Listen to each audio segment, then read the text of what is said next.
एक तरफ संसद में कानून बन रहा था, दूसरी तरफ उसी वक्त एक राज्य का सबसे बड़ा भर्ती आयोग सवालों के घेरे में था। दिल्ली में सरकार पेपर लीक रोकने के लिए सजा 7 साल से बढ़ाकर 10 साल करने और जुर्माना 1 करोड़ से बढ़ाकर 10 करोड़ रुपए करने का कानून पास करा रही थी।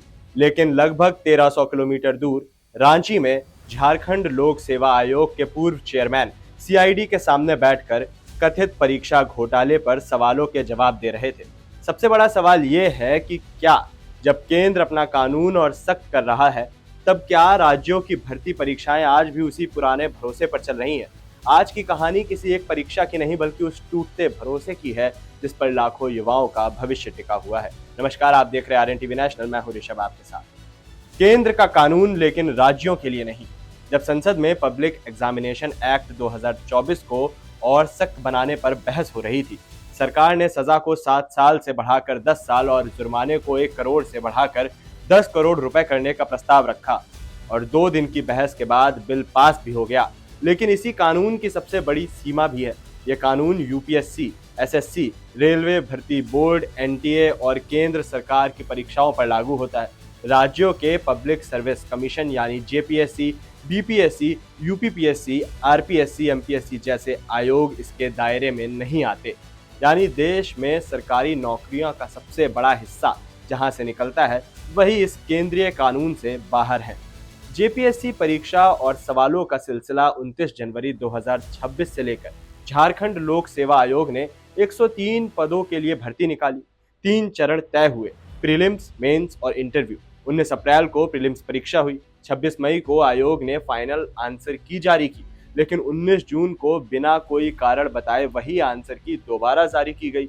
2 जुलाई को परिणाम आया। 204 अभ्यर्थी मेंस के लिए चुने गए। यहीं से विवाद शुरू हुआ। सोशल मीडिया पर एक ओएमआर शीट वायरल हुई। दावा किया गया कि उसमें करीब 48 सवालों के जवाब ही दिखाई दे रहे थे। फिर भी रोल नंबर सफल उम्मीदवारों की सूची में था। इसके बाद वायरल हुई कट ऑफ लिस्ट, जिस पर 2 बड़े सवाल उठे। कैटेगरी वाइज कट ऑफ क्यों नहीं जारी हुई और सूची पर आयोग के सदस्यों के हस्ताक्षर क्यों नहीं थे? तब जेपीएससी चेयरमैन एल खियांगते ने कहा था कि सदस्यों के हस्ताक्षर सिर्फ फाइनल मेरिट लिस्ट में जरूरी होते हैं। लेकिन अब वही चेयरमैन सीआईडी के सवालों का सामना कर रहे हैं। एक सरकारी अफसर और पूरा नेटवर्क। 21 जुलाई की देर रात सीआईडी ने गोड्डा जिले के अभय कुमार तिवारी उर्फ मनोज कुमार तिवारी को गिरफ्तार किया। गिरफ्तारी के समय उसकी पहचान थी प्रखंड आपूर्ति पदाधिकारी यानी ब्लॉक सप्लाई ऑफिसर। आरोप है कि उसने PGT, JSSC, CGL, ACF, MRO, FSO समेत कई भर्ती परीक्षाएं पास की। छापेमारी में उसके किराए के मकान से करीब 5 लाख रुपए नकद बरामद होने की खबर सामने आई। लेकिन कहानी यही खत्म नहीं होती, बिल्कुल यहीं से शुरू होती है। टीडीपीएल कनेक्शन, जिसने पूरे सिस्टम पर सवाल खड़े कर दिए। जांच में सामने आया कि सरकारी नौकरी मिलने से पहले अभय कुमार तिवारी टीडीपीएल नाम की उसी निजी कंपनी में मैनेजर था जिसके पास जेपीएससी परीक्षा का लगभग पूरा सिस्टम था, यानी ऑनलाइन आवेदन, एडमिट कार्ड, प्रश्न पत्र छपाई, ओएमआर स्कैनिंग, डेटा प्रोसेसिंग और रिजल्ट तैयार करने तक की जिम्मेदारी। सीआईडी की एफआईआर के मुताबिक अभय पर आरोप है कि उसने अभ्यर्थियों से चयन के बदले पैसे मांगे और अपने परिवार के लोगों के चयन को भी प्रभावित किया।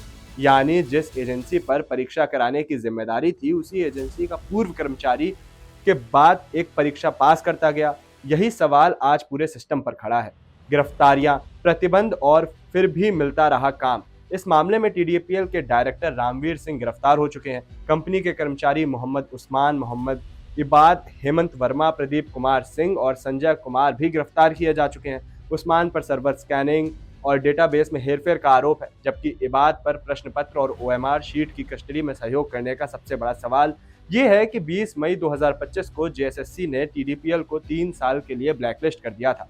फिर भी उसी एजेंसी को जेपीएससी में आवेदन से लेकर रिजल्ट प्रोसेसिंग तक काम कैसे मिलता रहा, किस टेंडर पर, किस फाइल पर और किसके हस्ताक्षर से? सीआईडी की कार्रवाई, अदालत और देश भर में उठते सवाल।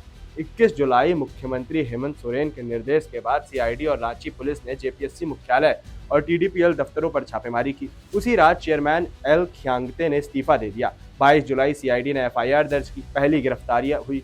24 जुलाई मेन समेत 9 परीक्षाएं अगली सूचना तक स्थगित कर दी गई। 23 जुलाई को खियांगते के सरकारी आवास पर तलाशी हुई।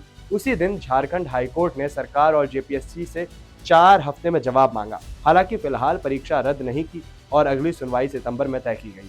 25 जुलाई तक गिरफ्तारियों की संख्या 10 पहुंच गई और 28 जुलाई को पूर्व चेयरमैन खुद सीआईडी दफ्तर पहुंचकर पूछताछ में शामिल हुए।